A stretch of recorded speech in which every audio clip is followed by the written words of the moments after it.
Hi everyone, Ian here. Hope everyone's having a really good night. Congratulations to the prize winners, and I hope you're enjoying your ties.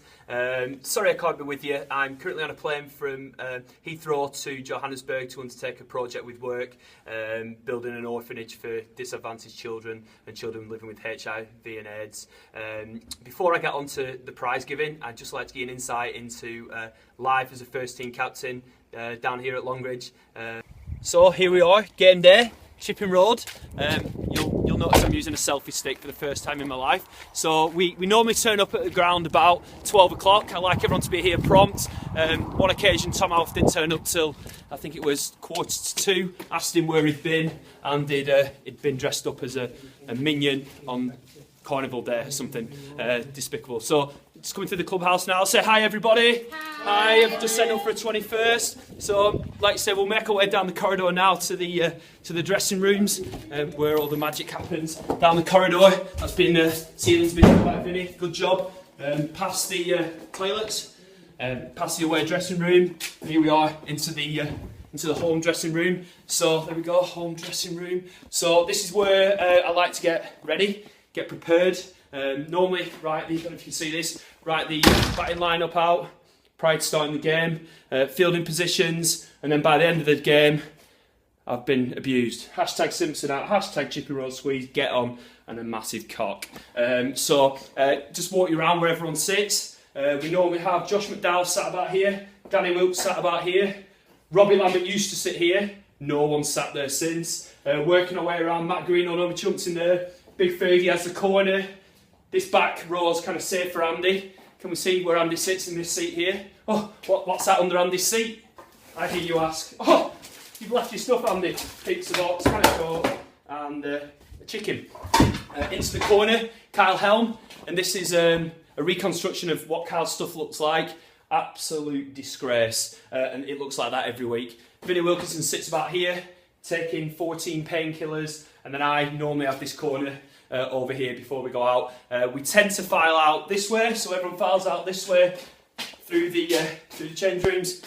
Look in the mirror. A lot of lads check the hair, see how they're looking. Rory checked his tattoo to make sure it's still looking as bad, and Andy just checks that the big man's still down there because he can't actually see it when he looks down. But beside that, I don't know if you've been to Anfield or you've seen Anfield and you see the sign that everyone taps on the way out. Well, we have something similar down at LCC. A couple of the members of the team, no names mentioned, Luke Platt, like to kiss this before they go out. So if we can see what we walk past, everyone touches it. Luke gives it a bit of a kiss before he goes out. It's good for good luck. So I'll just take you out onto the pitch now. I'm going to have to go through the away dressing room because it's locked. So we get outside. Just to summarise the season, had an amazing season. Finished second, only got beat 3 times, twice by the eventual winners, Vernon's.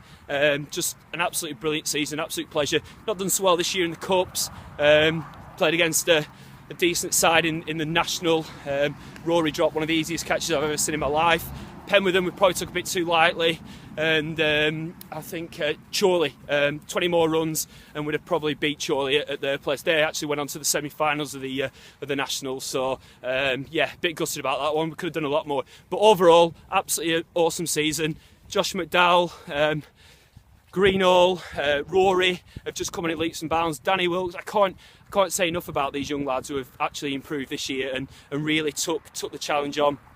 Special mention must go to Fergie, absolutely brilliant, 33-year-old, had a really bad start to the season, really struggling, got dropped down a couple of teams but has come back absolutely firing. And if the game were based on if the stats were based on 7 games, Fergie would have walked the player of the year in the averages. Absolutely unbelievable last end to the season. So here I am in the middle of the square, just show you. This is Chipping Road, absolutely amazing, unbelievable.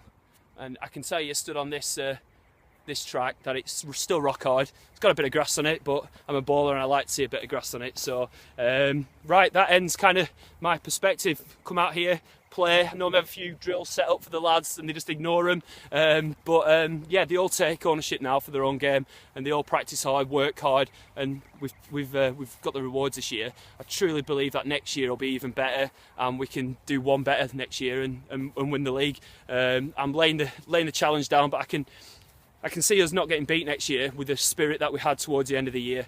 It was unbelievable, an absolute joy to play with these guys. So I'd just like to, just two more things before I go, wish Luke and Kyle best of luck in Australia. You'll have an absolutely amazing time, and like I say, their memories will live with you forever. Luke, you're going to struggle a bit, mate, because you can't play the short ball and you're a gobby and they're going to try and knock your head off. So yeah, from me on the ground, I'll go back inside for the presentations. Now on to the awards. Fielder of the Year, in third place, Ian Simpson, 11 catches, 23 drop catches. In second place, Dan Wilkinson Jr. with 13 catches and 1 run out. And the winner of the Fielder of the Year, Kyle Helm, 27 catches, 1 stumping. That also makes him the Golden Glove winner for the Prem. Bowler of the Year, in third place, Matt Greenhall, with 21 wickets and an average of 22. Second place, Ian Simpson with 59 wickets and an average of 13.22. And in first place, Rory McDowell, 51 wickets and an average of 12.13. Batter of the Year, in third place, Luke Platt, with 346 runs, an average of 24.71. In second place, Dan Wilkinson Jr., 488 runs, an average of 30.5. And the winner of the Batter of the Year for 2014, Joshua McDowell, with 636 runs and an average of 39.75. Player of the Year for 2014 is also Batter of the Year for 2014 and had an absolutely fantastic year. It's Joshua McDowell. Just before I go, I'd just like to echo the thanks that have been offered today to all the non-playing staff, all the scorers, all the groundsmen, all the tea ladies. Absolutely fantastic job you do. Without you guys, this club wouldn't be what it is and would have been one of the strongest clubs in Lancashire. So thank you very much. Before I go, I'd just like to bring attention to the charity again. The orphanage is charitable donations, and if you just want to keep an eye out on the Twitter page and the Facebook page for the links, and if you can give just a little bit, it'll all be put to good use. So enjoy the rest of your evening. Good night, safe journey home, and bye. Big wave, come on.